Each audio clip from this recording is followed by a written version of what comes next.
the biggest input has just become milk. Before it used to be cocoa and wheat, cocoa for the chocolate, wheat for the biscuits.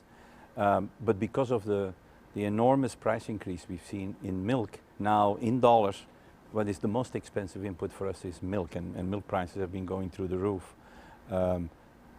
Wheat also has been going up because of the war in the Ukraine, but then transportation costs, packaging costs, which are linked to oil, energy costs.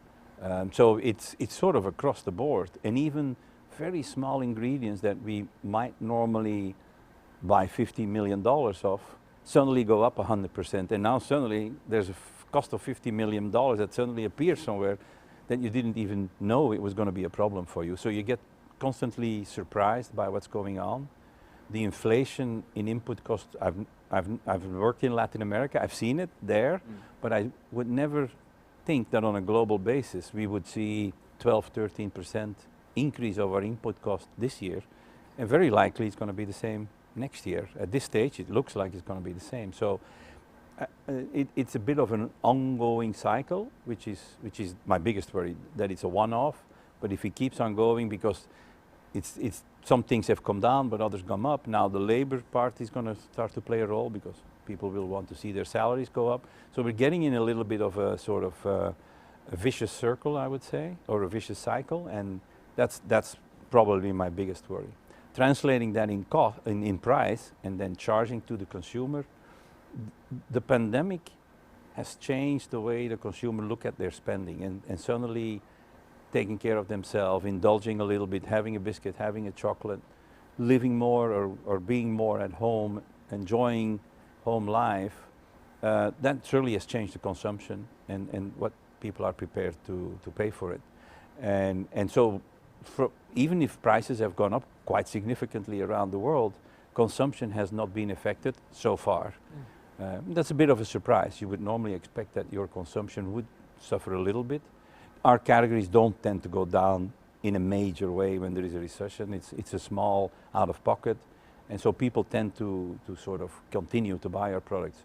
But we don't see, it's in fact we see an acceleration of the volumes of our products, which is very strange, I would say.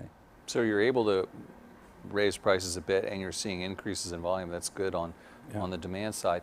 Are there things you can do, Dirk, besides raising prices though to mitigate those costs?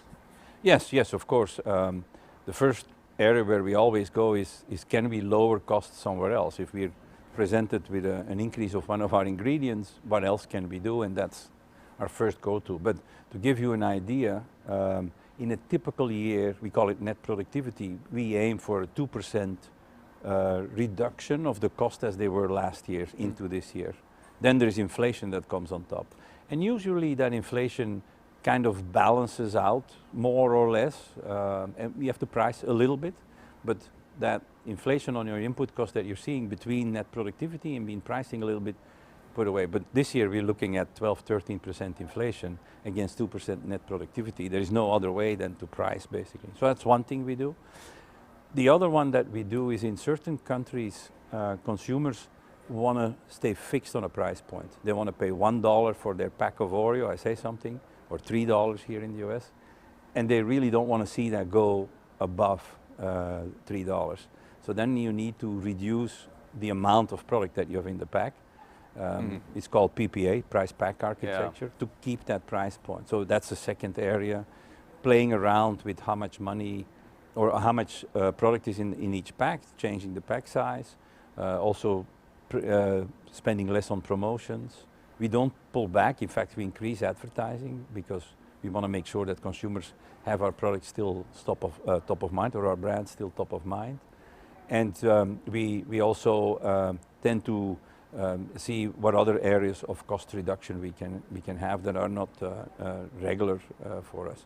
But that's the way you deal with it, basically. Yeah. And then I'm sure there's some people like, well, we play around with the formula for Oreos. No. But you don't want to do that, right? No, we don't want to do that. In fact, I think you need to offer consumers a better quality today, because you want them to say it's worthwhile my dollar, which is hard earned, and I have a lot of costs that are going up.